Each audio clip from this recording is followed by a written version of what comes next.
Hey girl, baby. Happy Thursday to everyone. I'm recording this on a Thursday, the first day of September. So happy September. Um since it's September, that means it's time for me to do my August favorites. And I have a couple, so let's get right into it. At the beginning of the month of August, I finally made it to Napa Valley, California. Yay! I have been dying to get to Napa probably between the past 3 and 5 years. Like when I really started getting into wine. By no means am I, a wine expert, but that would be nice if I became one someday. But right now, I mean, anybody who knows me, they knows I just enjoy wine. I enjoy cooking with it, the taste of the different wines. I just love it. So anyway, I finally made it to Napa, and I went to what I think, and this is just my opinion, the best winery in Napa. I was only in Napa for a day, and so I knew I wouldn't have much time, so I only wanted to go to one winery. If I only had to choose one, what was the best one? And Robert Mondavi Winery was the one that was recommended. I know the wording on the bag is appearing backwards, but this was the winery that I went to.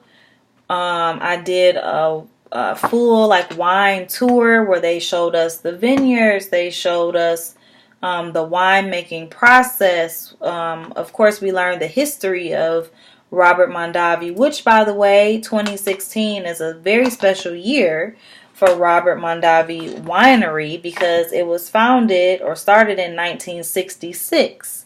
So that means that this year is the winery's 50th anniversary.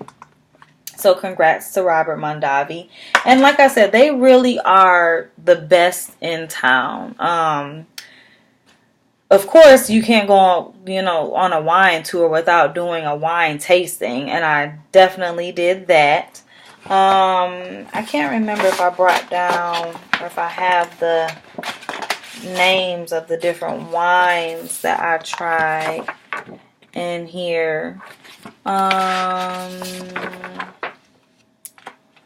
I remember trying a Pinot Noir, a Chardonnay.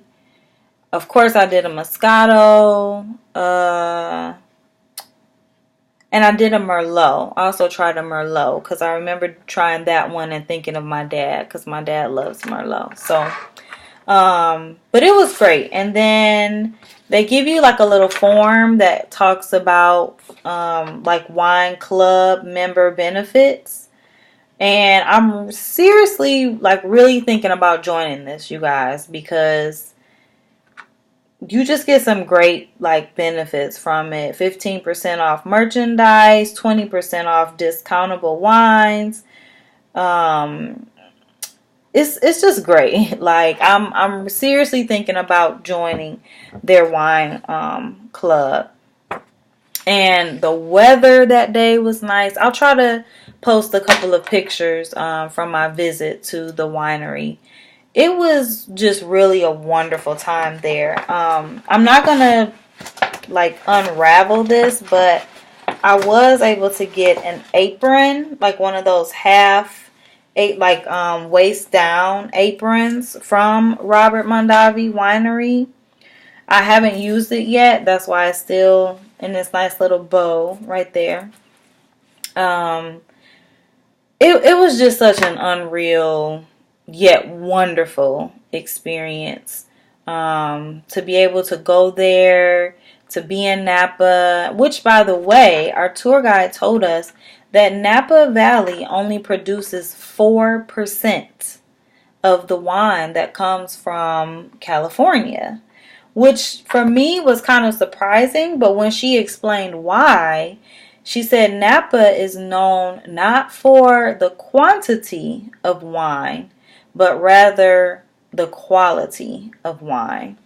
So you know that you're getting a good bottle of wine when it says Napa Valley on it, or Robert Mondavi Winery on it, because it came straight from Napa Valley, the best ever. So Napa did not disappoint. I was a little nervous about going there at first because I'm just thinking, oh, wine, everybody's going to be so snooty acting and all of that. That wasn't the case at all. So I was very, very relieved and happy from that. It was just great. Like I said, anybody who knows me knows I can talk about wine forever. So I'm going to move on to the next favorite. But yeah, Napa, if you are debating whether or not you should go for a day. Just go for a day and try it out. You will not regret it at all. Okay, sorry, my phone is going off. I'm getting text messages. Let's move on. So since that was wine, that was my turn up for the month. Let's move on to my favorite snack for the month. Now, don't judge me, but Pop-Tarts helped me survive this month. I don't know what it was. Maybe I just needed to feel some nostalgia, to go back to my childhood, because I used to eat these things all the time when I was a little girl. If you have never seen a box of Pop-Tarts, you have been living under a rock. Yes, I said it. And you have to get the frosted. I know you can't see the words there, but you have to get the frosted strawberry. Don't come bringing me no plain strawberry, plain blueberry, plain cherry. Matter of fact, don't even bring me any other flavors other than strawberry.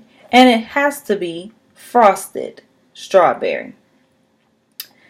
I pop these things in the toaster or in the microwave for a couple of seconds. Perfect late night snack. Pop-Tarts. You can't go wrong with them. The next favorite is my favorite book of the month. Now, I will say the title of the book, I'll just say it like this. The title of the book is the reason why I feel like it took me forever and a day to actually read this book. The name of the book is Overwhelmed. I know you can't see the writing that well, and it's backwards. But the name of the book is Overwhelmed. That's the main title. But the full title is How to Work, Love, and Play When No One Has the Time. And the author is Brigid Schulte or Schult. I'm not for sure how she pronounces her last name. Schulte. It's a New York Times bestseller.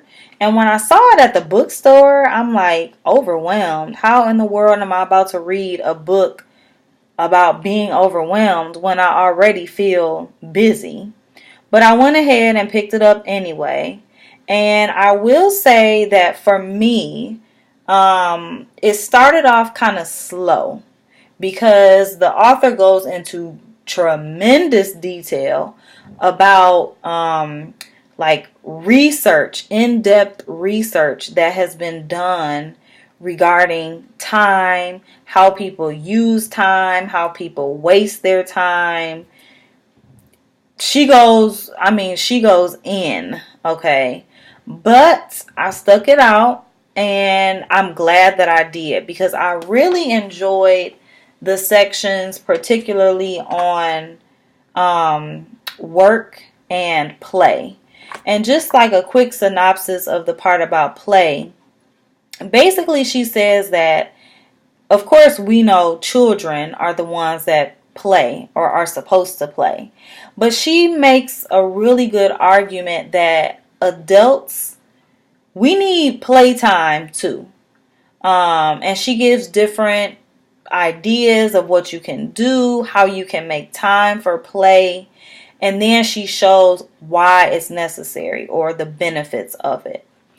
In the work section, I enjoyed how she went in depth talking about like how other countries use their work or use their time in regards to work, and how whether you're an expectant mom or dad, you still get an extended amount of time off.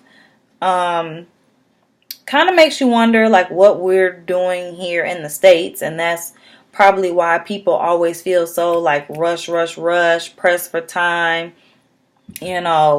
sad because they have to return back to work after only 6 weeks or so, or a month and a half or 2 months, however long it is, after they've had a baby.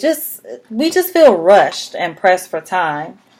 But I want to share this intro quote to chapter 7. The title of chapter 7 is When Work Works. Listen to this. It says, while working on The Last Supper, Leonardo da Vinci regularly took off from painting for several hours at a time and seemed to be daydreaming aimlessly.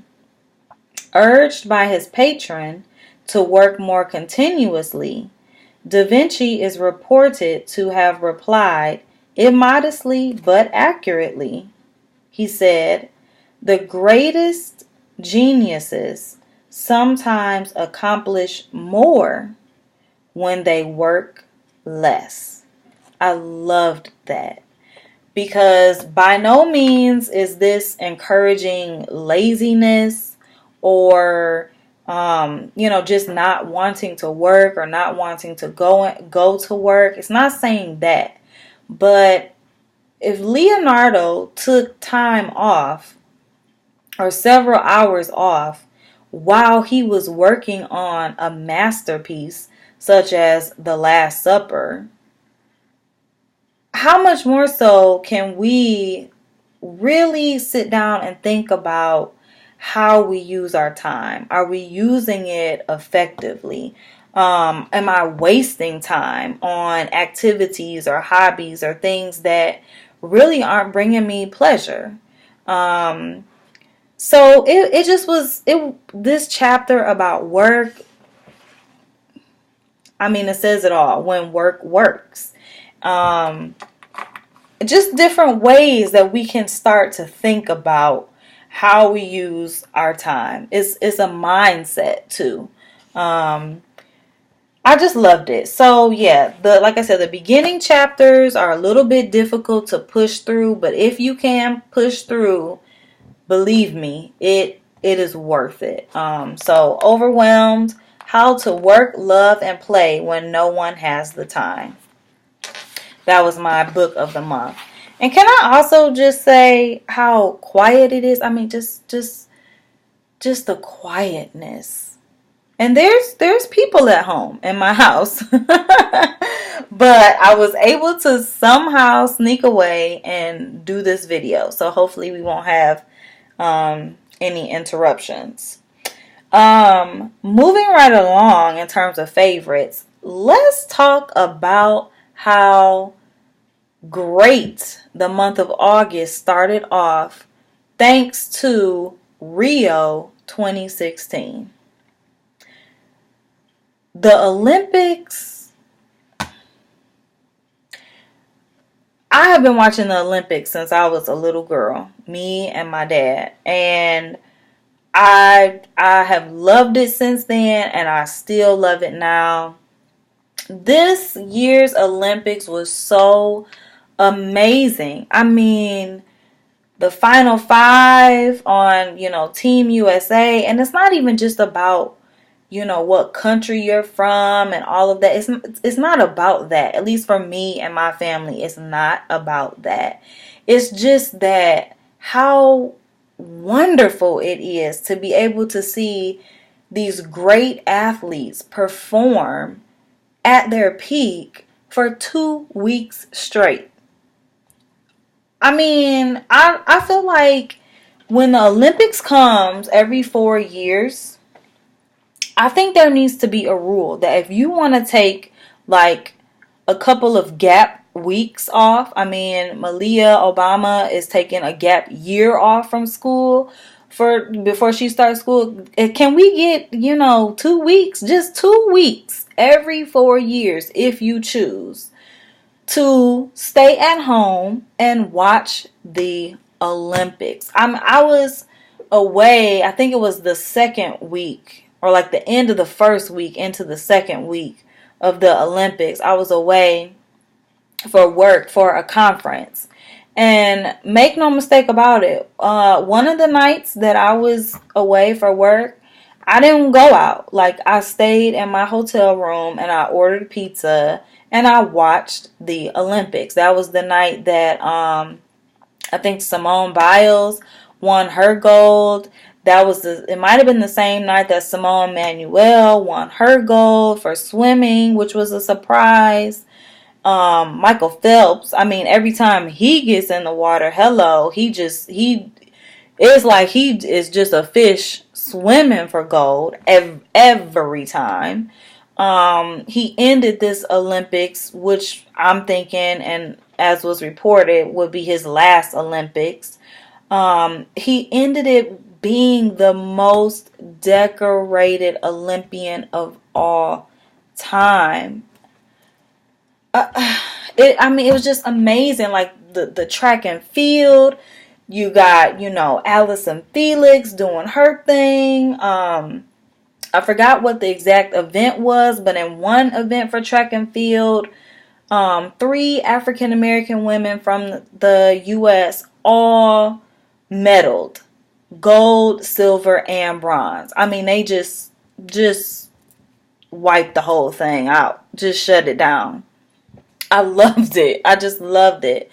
You got Usain Bolt running crazy all over the place, winning medals here and there. I mean, it was so great. My dad was into Sonia Richards-Ross, doing the commentating for track and field.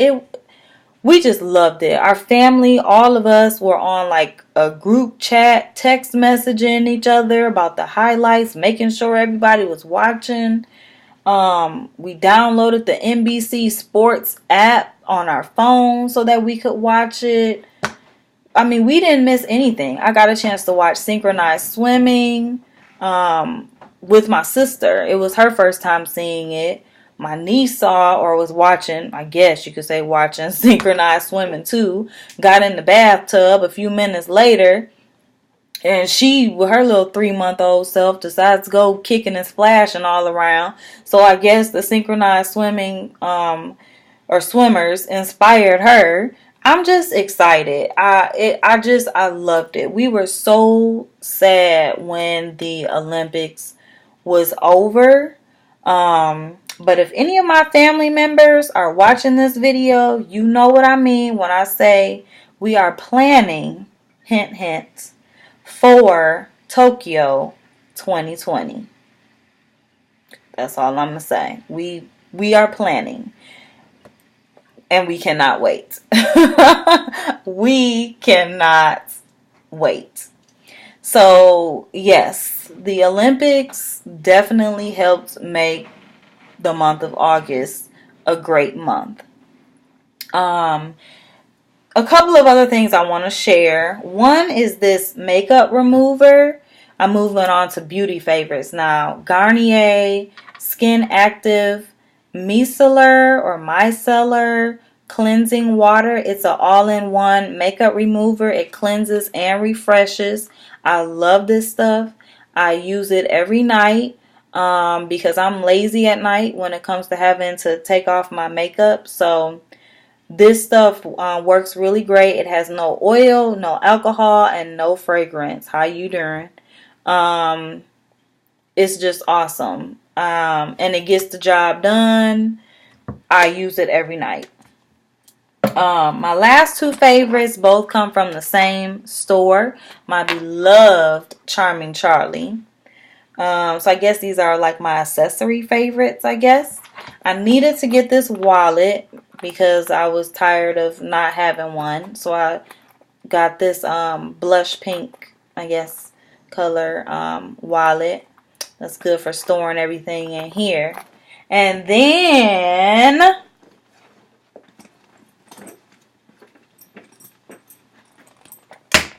bam! How you like me now? Or should I say, how you like my bag? Well, guess what? It's not even a bag. It's a lunchbox. Wait till I show you how cute this thing is. First of all, you got the strap that you can choose to, either leave on or just carry this way by the handle. You got your little tassels here, the fringes, tassel fringes, which is very in. I mean, how sweet can you be when you eating lunch? I just love this. So it comes, this is a lunchbox, okay? You got your little tumbler in here, which says, hello, gorgeous. Hello. What else you got in here? I think this is like a little container that you can use, like to put your food and stuff in. With a little fork and spoon in here, already there for you. And I think this is just like a little napkin holder, or that you can put over your lap, I guess, when you're eating. And it says on it, people who love to eat are always the best people. So I think that's cute. This whole little setup is just so cute. It's like a purse lunchbox. I mean, obviously that's what it is. Say duh, Leah. I'm so excited about it that I can't even think of what to call it other than what it is. It's gorgeous. The structure of it is sturdy. The only thing I'm nervous about is taking this thing to work and putting it in the refrigerator and somebody thinking, what idiot left their purse in the refrigerator, not knowing it's not a purse, it's a lunchbox. So Charming Charlie is where I got this from. They always have great deals. They always have great deals. But particularly, I like to go around this time of the year, like in the fall, because they're getting rid of their summer colors and transitioning into their winter and fall colors and accessories and all that stuff. So, yeah, like I said, that came from Charming Charlie. I believe that's everything. Yep, I think so. Yeah, those are all of my favorites for the month of August. If you have any questions, as always, please feel free to email me. My email address is still the same, Leah, Leah, at colorblindmagazine.com. And I'll be glad to answer any questions that you have or comments that you have about any of the products or other topics that I talked about on this video. And thank you all so much just for taking the time to view the videos and to view the articles that are on colorblindmagazine.com. I've really been contemplating taking the magazine in a different direction somewhat in terms of presentation. So I'm glad that these videos have been well received and that you all are enjoying them. So thanks again for your support. And until next time, I will talk to you all soon. Bye-bye.